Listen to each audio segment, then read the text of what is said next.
Welcome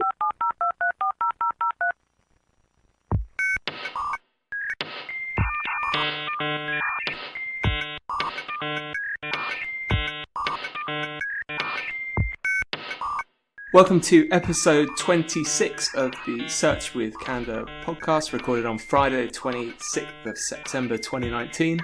My name is Mark Williams-Cook, and today I have a special episode where I'm joined with Tom Haczewski. Hello. And today we're going to be talking all about UX, user experience. Okay, today is a special episode, as I said, because Tom is actually the first external guest that we've had on the show before, so welcome, Tom. And I've got to say a big thank you to Tom actually for two reasons. So one, he's been kind enough to come in early before work to record this podcast, because we normally do it in the afternoon when we've all woken up. And I know Tom was saying, like me, he's kind of a night owl. So firstly, thank you for that, Tom. It's been a struggle. It's only 8:15, but I feel like this is just too early. It's ridiculous. And secondly, unbeknownst probably to everyone else, Tom did actually record episode -2 with me, which was before really we got this podcast going, and I knew what I wanted to do with it. Tom was kind enough to basically come in and talk to me for like half an hour about UX stuff, and I never published it because we weren't quite there with what we wanted to do. Just rude. So thank you for coming back again, despite being burnt by me the first time round. It's okay, it's a pleasure.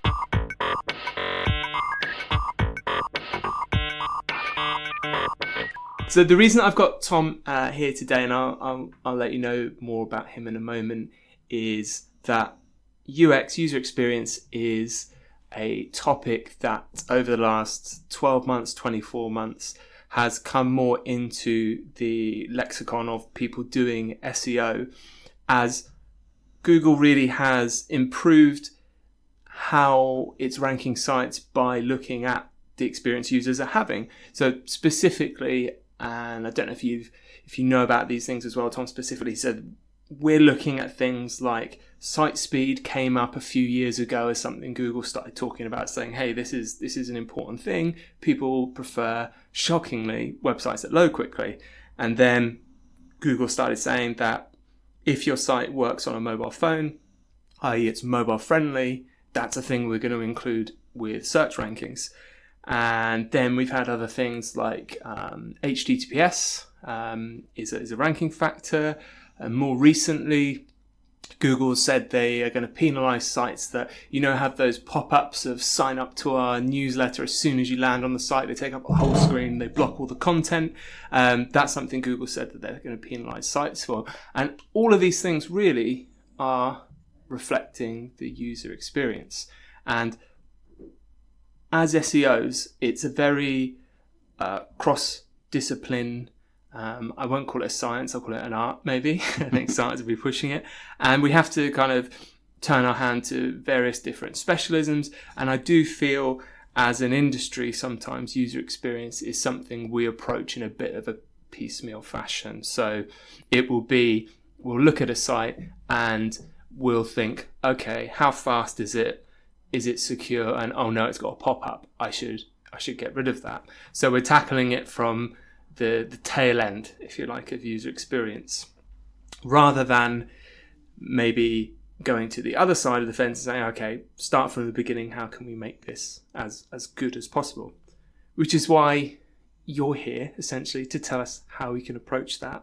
So your background, do you want to tell us a little bit about your background? So at the moment, Tom is director of an agency. Is an agency the right word? Yeah, I think so. Yeah, the User Story, which is all about helping businesses make better decisions for their digital products. That's a fair intro. Yeah, I think that says it in a nutshell. So, and we kind of work into main fields really. So one would be quite a large e-commerce or retail-based site where there's a pretty clear path to actually try and accomplish a main thing. So, you might be trying to, get people to buy something online or fill out some sort of form.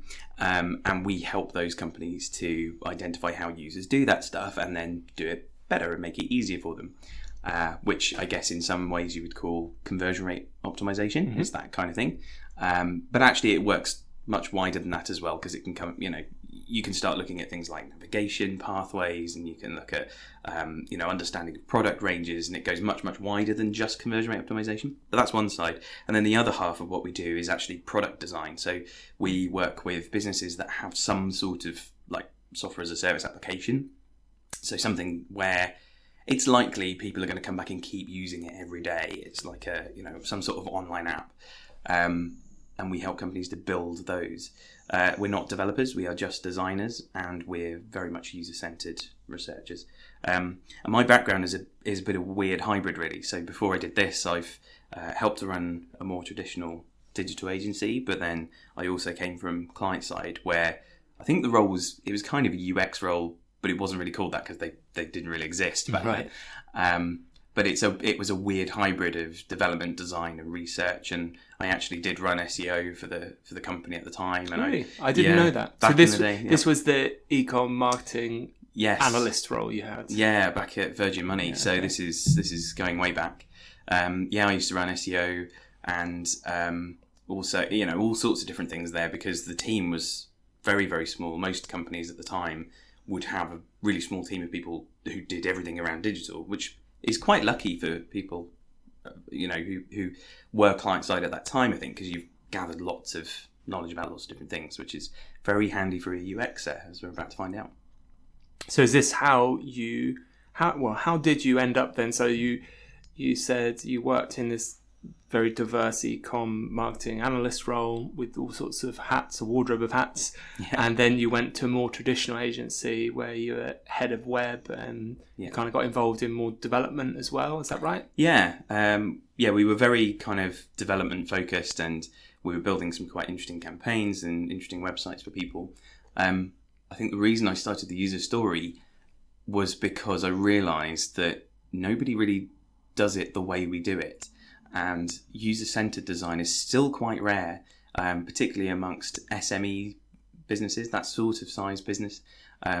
It's still quite rare. And even in product design, when you're building a new product, people don't seem to follow a user-centered design process.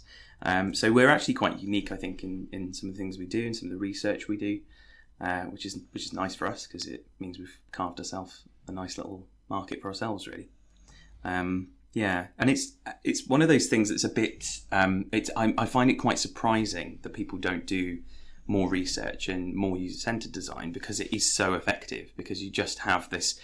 If you have this better relationship with your customers, you understand them better. You can just make things better for them, which makes things better for you. And it feels like we like to take lots of shortcuts, and perhaps that's why is not something that lots of people do. I believe in the industry they're called low-hanging fruit. Indeed. Yeah. So let's start with basics. How would you define user experience? Because it's a term I think I know what it is, but I've heard it used in many different ways. So if I said to you, look, we need some help with our UX, what does that mean to you? So we hear a lot of the time people say, can you help us by doing the UX on this thing, or can you just do some UX to this, or this is the UX bit of this website's kind of development. That's not how it works. So user experience is exactly that. It is what the user experiences when they are doing something. So it could be what they see, what they hear, what they physically do. I guess the other part of that is also what they feel. So part of the user experience is how you feel when you are engaging with a business or with a website or some sort of experience. So it's a little bit of emotion, and it's a little bit of, the five senses, but it's also, can I actually do the things I need to do? So is this thing that's presented to me, is the way that I interface with this business or this service, is it effective? Is it something that I feel I have control over? Is it something I feel, I actually understand, and I know what's available, what's not available. I know where the limitations of this thing are. So it's a really, really big sort of target, actually, user experience, and it covers a lot of ground. I think in the industry there tends to be this really strange kind of way of looking at UX as just a part of the process. We see it as the whole process. When you're actually designing something, it should be something that you're considering throughout your entire development, design, SEO, PPC, advertising, whatever process. It should be, what is this user going to experience when they are interacting with us? So we've mentioned user-centered design before as an approach to when we're building something, and I'm going to steer this conversation in context at least towards web-based stuff rather than digital products. So I'm thinking about here SMEs looking at their site, thinking about their business and the user experience, and thinking, are there many ways they could start to be proactive about this without going back to the drawing board and pulling everything down and redesigning everything, and what does that look like? So obviously you've got the approach of, okay, we're going to redesign everything, let's start with this user-centered approach, which we'll talk more about in a minute. But if I'm invested in my website, my infrastructure, my stack, and I'm up to my eyeballs in technical debt, and I would like to improve things, is there a top-down way I can start? So that's a great question, and it leads into something that we always tell our clients when they're about to throw everything out and rebuild, because that tends to be the way that most businesses work, is they have a website for 3 years and they go, it's really old now and we want a new one. Which is, if it's a car, that's fine. You've had it for a few years, you want to get a new one, totally, that's fine. The difference is you can't really upgrade your car. When you've got your car, it's a car. You've got it for 3 years and you're stuck with it. With a website, you can actually improve it over time in sort of little bits here and there. So we actually never recommend, unless you're doing something major to your site or architecture, if you're replatforming and you're moving, let's say from Magento to Shopify or something like that, unless you're doing that sort of work, there is no need to completely throw everything out at all, and we would never recommend it. The reason is actually that you're throwing all of your learnings away. You've built something and you should have learnt how that thing operates. You should have learnt how users are actually interacting with it. You've got a huge opportunity to understand how users are interacting with your business, and you're about to throw all of that away and then blindly create something brand new. So it's actually one of the worst things you can do, really. Sorry to all of the people that design and build websites for people for a living, but that is the frank reality of it. Actually, is that you will get a better result if you work with your agencies to make incremental changes over time. You can still have a brand new website, but it might take you a few months to get there because you're actually tweaking and changing over time. So it's actually much better to just start talking to people.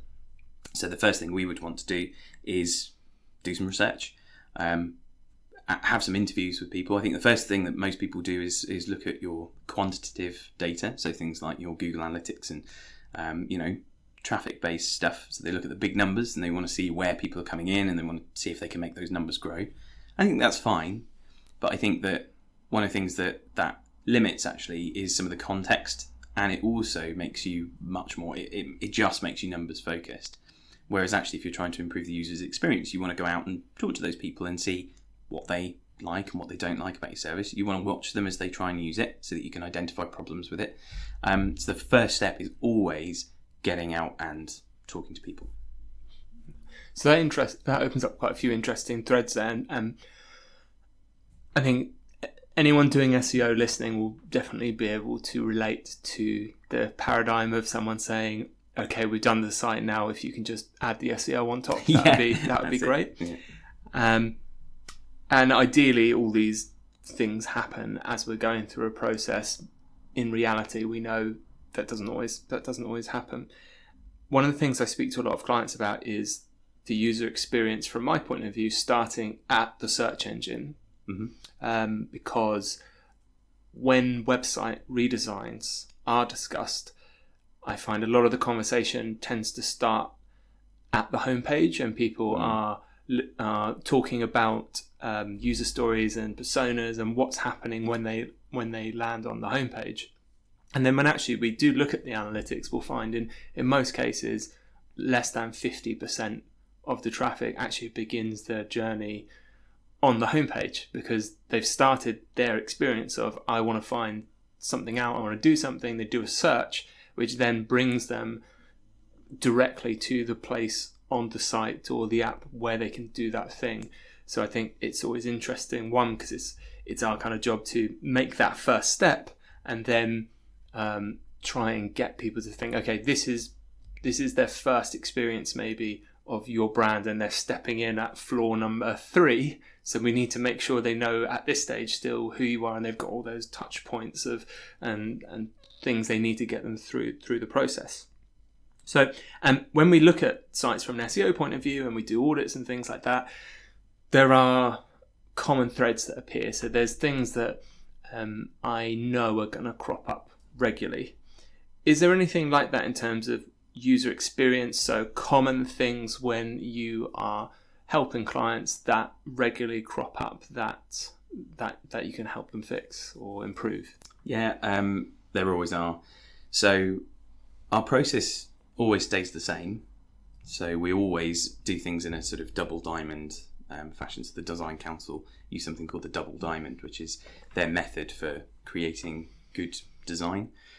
So we talk a bit more about that first. Which is, well, it's a method of essentially diverging and converging thinking. So the idea being that you go out and discover lots and lots of things, and then you hone in your thinking so that you can find one specific problem you want to solve.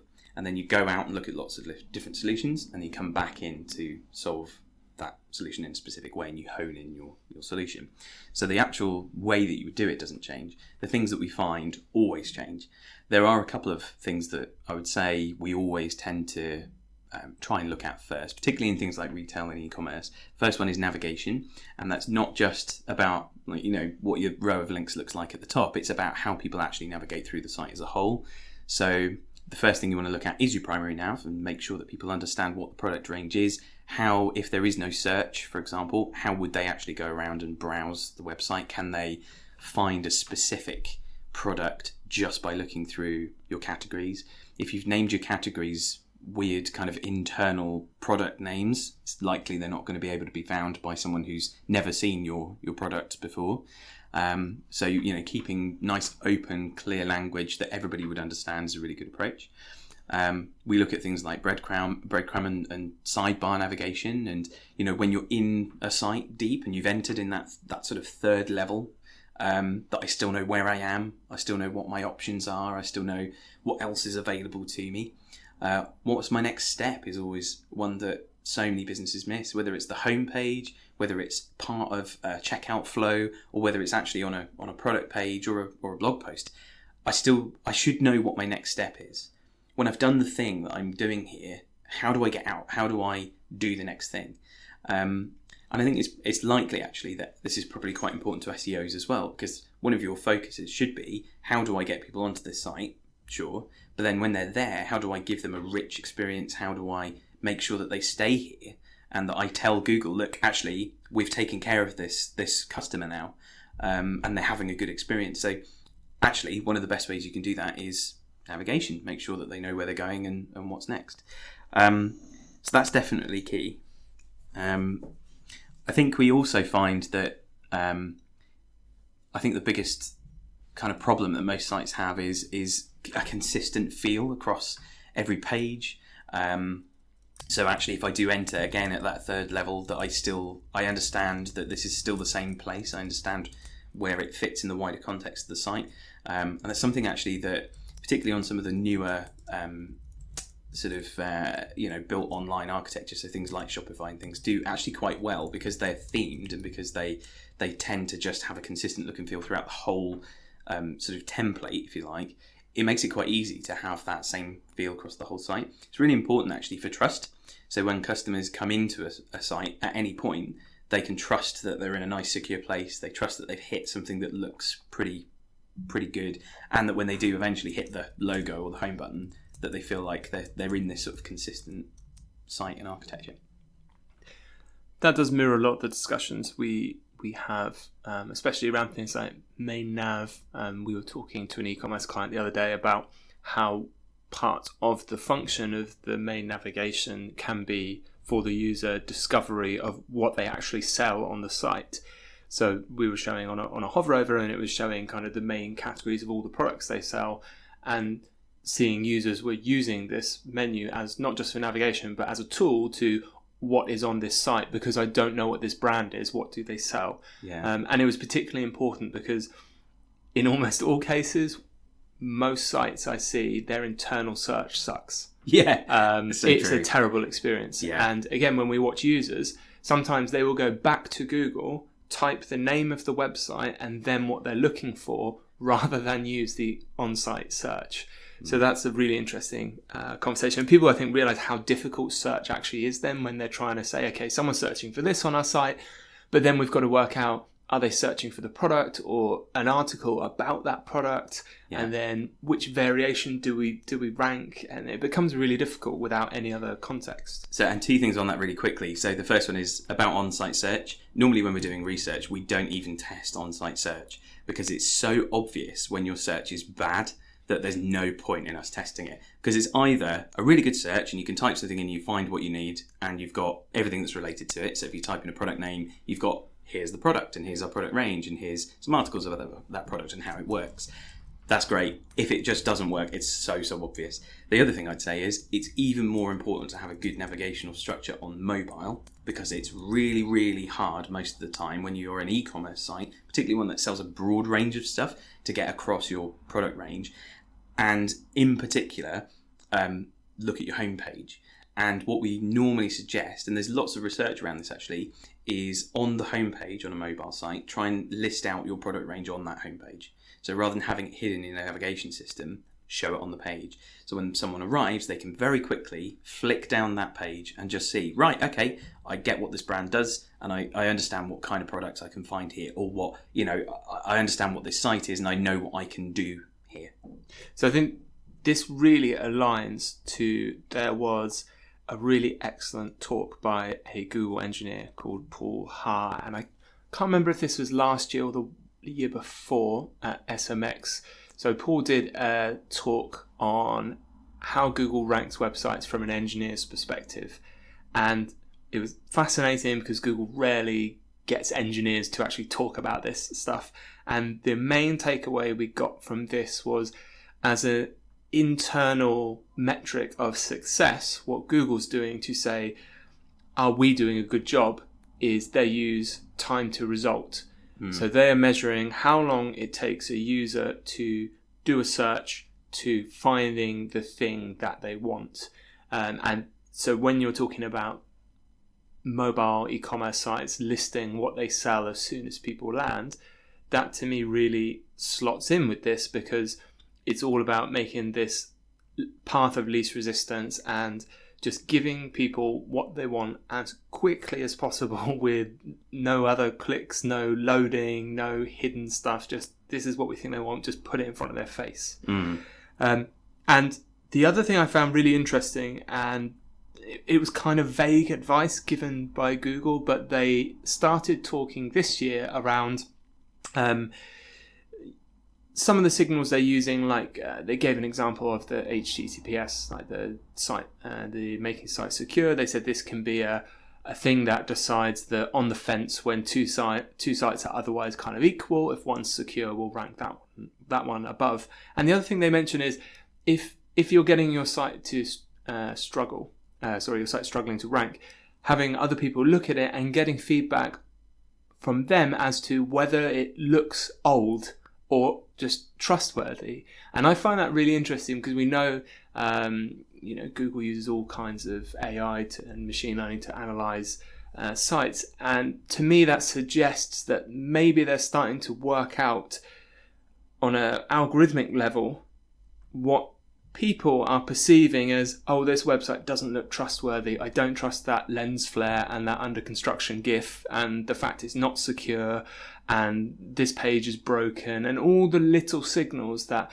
people instinctively pick up on as you become because as you use the web over the years, you develop, like with anything, like a sixth sense for, this is good, this is bad, this is trustworthy, this isn't. And all of that's basically the outline to what you're talking about, right? Yeah, absolutely. So Google's been running for 15 years. They've got a lot of data now. They are clearly, they're looking at billions of data points probably every month on how people are interacting with stuff, what people are looking at. huge numbers of metrics. And if you think about the AI that they're building, I mean, most of their company now, it is just an AI company. That's what they do. I would not be surprised if they have a fairly good view of what they think is a trustworthy site compared to a non-trustworthy site. We, as business owners running SMEs with several thousand data points a month, do not have the luxury of understanding in a data sense what is trustworthy and what isn't. So that's why research is important. That's why going out and speaking to people is so important. That is the way that we get that data. But I do find it really interesting, and I think, I mean, clearly that's why Google are trying to bring stuff out into the search directly rather than sending people off to web pages. They want to get those time to result right the way down to, as soon as I've typed in a word, Google has presented me with the thing that I need in the way I need it. I think, like I say, they have that luxury, we don't. So, and that's kind of the basis of why I want to talk to you, which is that if you approach user experience, even in the context of SEO, as here are the things I know Google is measuring, I'm going to try and optimize them, you are still probably not going to rank as well as if you do the full user-centered design and maybe speak to someone like you and actually do the best possible job, because you're going to be ticking all these other boxes that you probably weren't aware are being measured, or that, again, in context with those other things, give you a better overall impression, better ranking. Yeah, sure. While I'm kind of talking about sometimes how bad a job SEOs do with UX, one of the discussions I commonly get into is so SEOs tend to pick up on something like bounce rate as a metric for measuring user experience, and I always argue against this because, so for those that maybe haven't encountered it before, bounce rate is when someone lands on your web page and they leave without doing anything else. So they're not clicking on anything else, they're not interacting with anything on the site. It's not necessarily a time thing. So if someone went from Google to your site and they spent 5 minutes staring at the page and then they left, that's still a bounce. And there's always discussion around, we're trying to lower my bounce rate. But again, taking the user experience in context with the search journey, if I'm doing a search such as, I've got some appliance and I Google what's the battery life of this, and that lands me on that product page, which tells me the battery life is 3.5 hours, and I'm like, cool, and then I leave, my user experience has been perfect because I've got that information very quickly. Looking at the web page analytics, it would say my bounce rate is 100%. Therefore, it's a terrible way without context to measure how good the user experience is. So my question to you is, how do you measure user experience? So when you start out and I say, Tom, obviously something's wrong because people aren't doing what I want them to do on my site, we go through a process with you. What would we look at measuring before and after to work out if things are improving? That is a great and very difficult question to answer. I suppose the answer in this and many other instances will be, it depends. That's the SEO cop-out which is hey, it's also the UX cop-out. So it entirely depends on what you're trying to achieve. I think that's actually a really nice example, because the ultimate user experience in that sense would be, I ask Google through either my laptop or a smart device in my home, what's the battery life of my thing, and it says 3.5 hours. That's the ultimate experience. I haven't even gone to the site, haven't even had to unless they can decide. Just beam it into my head when I think well about it. Yeah, exactly. I just somehow know the information before I know I need it. So I guess, which is what Google's trying to get to, right, by bringing all that stuff out into search results and so on and so forth. The things we look at, though, entirely depend on what it is you're actually trying to achieve. I think that there's a mix, though, between what we're talking about, which is metrics, and what else you can measure within UX. So most things that you would tend to cover as an SEO or someone that looks at analytics or anything else that's much more quantitative based, so things that are numbers, essentially numbers based, tend to be things like that. So they are bounce rates, number of people on pages, conversion rates. You might look at whether people are actually picking up on other product as they go through so things like upsells and bits and pieces like that. So I think if you're an e-com site, those sorts of things tend to still be your metrics because you just are numbers focused. If you're a good e-com site, if you're a good retail site, chances are you're going to have those numbers and you're going to be wanting to increase them.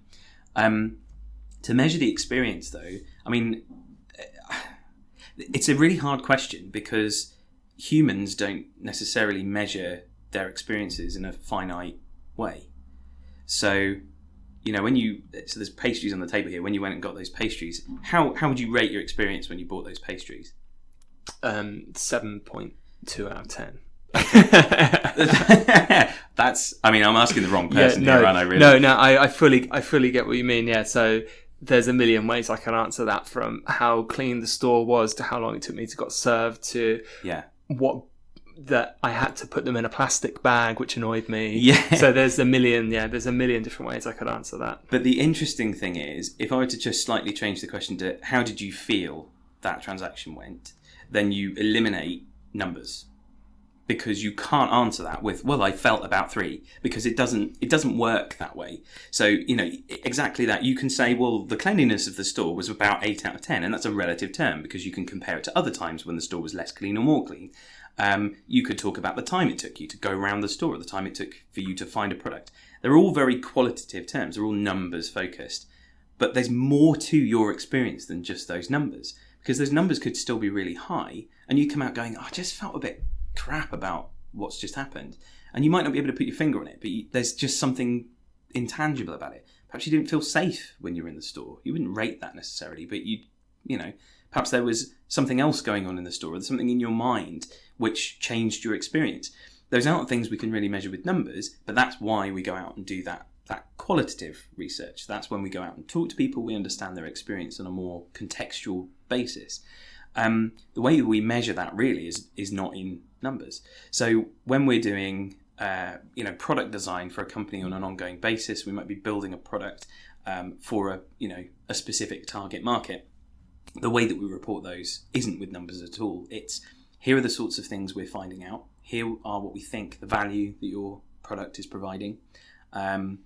Here's where we think you should be concentrating next. This is what customers are telling us their problems are, and the challenges that they're having, not just with your product, but around that product, the context of what they're using that product in.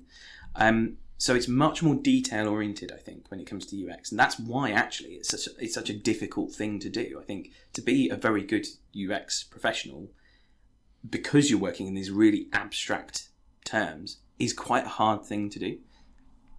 It's almost like humans are complicated. It is. So I was leading you down the garden path there a little with that question, and I think the answer you've given highlights that if you try and put everything on a spreadsheet, and this is a conversation I had with a potential client last week, is that you can miss things that for instance, need to be done because you're trying to satisfy a metric that doesn't encompass the whole picture. So this was, in my example, was we were trying to do some forecasts for a campaign, and there were some things that we could see through common sense that everyone in the room agreed needed to be done. However, because of the complexity of the business model, it was just about impossible to justify that on a spreadsheet without just making stuff up, which obviously no one wants to do. And at this point I said to him, look, I think everyone knows we need to do this. I think we just have to do this, and then see what the impact is. And I appreciate especially when you're dealing essentially at that exact point where you've got the human interacting with the product, there's so much going on there that you have to accept that more qualitative, speaking to them, emotional way of looking at it is the only way you're going to be able to work on it effectively, rather than trying to say we're looking at bounce rate, we're looking at time on site and trying to affect these metrics. Totally. And sometimes things that you make are not going to have a direct impact on numbers. Not, if you change something on a site that I don't know, solves a specific problem for a certain type of user, you might find that your bounce rate doesn't change, and the number of people going through an experience doesn't change. Those things are actually changing the intangibles, which over time will give you a more trustworthy product, or it will give you a set of users that just love using your product just slightly more, which over time will have an impact. It's really hard to measure those things, but it's still really important stuff. One of the things we I think used to struggle with is a lot of clients would say, well, why would I build these things that you've suggested I do when I know there's this set of things that will literally, we think could increase the conversion rate. And I think that is a really tricky thing to get around, actually, which is why now most of the suggestions that we make, regardless of whether they are quantitative, kind of we think this will increase your conversion rate, or qualitative, we think this will give users better experience, are just recommended in the same way, and that's value. So which of these things do we think, which of these changes do we think is going to be more valuable, and how much effort is going to take that? So actually you get to the low-hanging fruit that way, but actually it's not just about your numbers. It can also be about what is just going to make people's experience slightly nicer and maybe make them feel like they can come back a bit more often and they can have a more sort of engaging experience with us.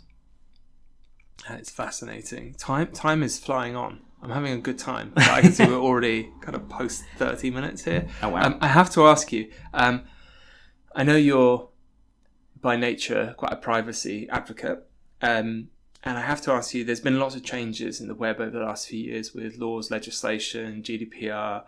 What's your opinion on the cookie law and sort of protecting users' privacy that way, and the pop-ups that now appear on every single website that we go to? I'm really pleased you've asked me this.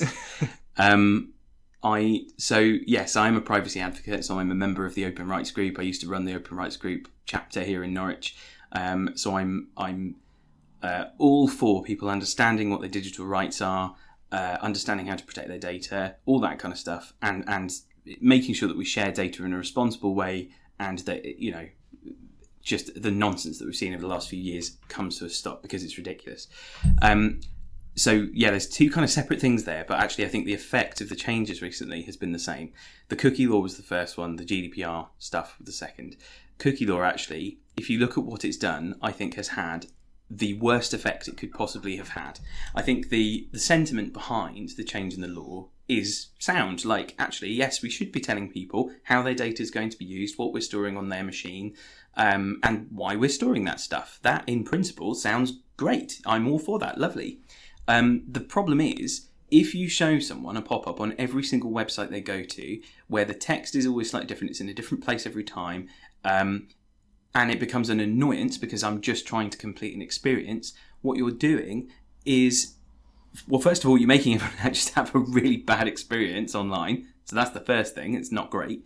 But the second thing is, because the first thing you do is just go, oh, whatever, just hit the whatever. I think one of them, I can't remember which site it was. I was on the other day. It might be Mashable or something. Literally has a whatever. Mashable. Is it? Is Mashable. It Yeah, has a says, whatever whatever button. Just whatever. I don't care. Go away.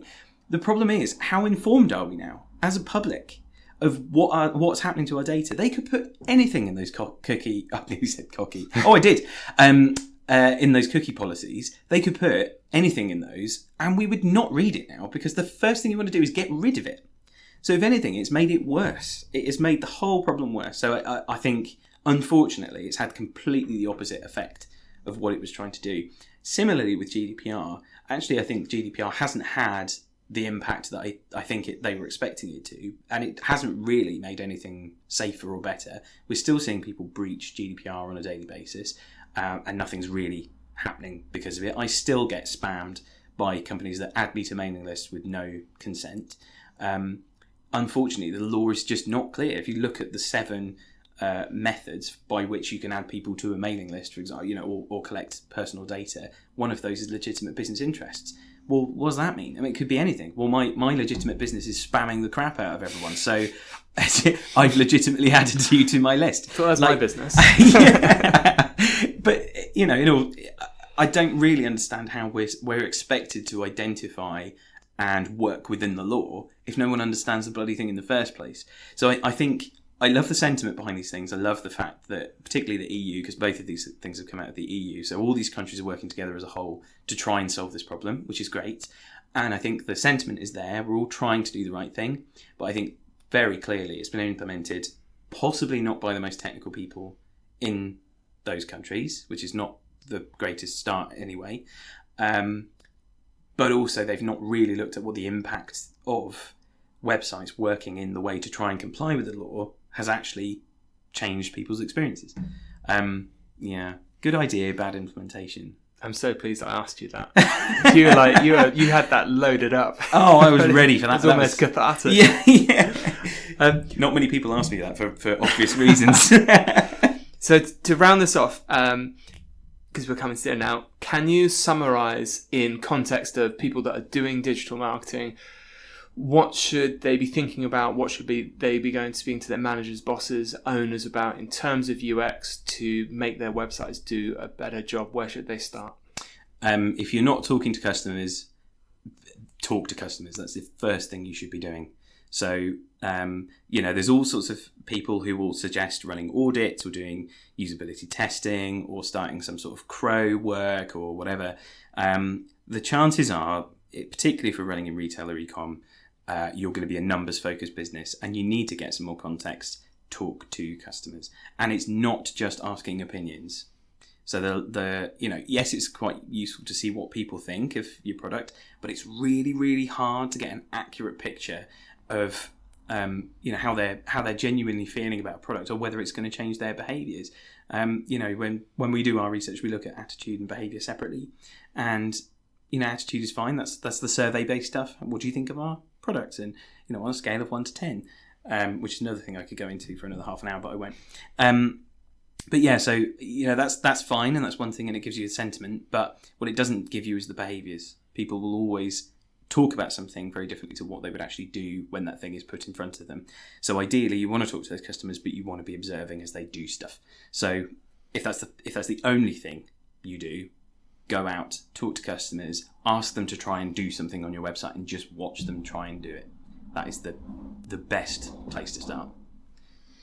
Brilliant. Tom, thank you so much for taking the time this morning before work to come in and be on the show. I really appreciate it. Will this one actually be on the show this time? This one will go out on Monday. Yes, I promise you. So there should be people listening to this now on Monday. That's kind of a weird thing to say. Time travel. Thank you so much, Tom. Really appreciate it. Thank you everyone for listening again. I'm Mark Williams-Cook. I'll be back in 1 week on Monday, the 16th of September next time. You can get all of the write-up, transcription, notes, links from today's show at search.withcandour.co.uk. So if you've been interested in what me and Tom have been talking about today, you can see links to the user story and some of the things we've been talking about today. Otherwise, have a great week, and hopefully you'll tune in a week's time.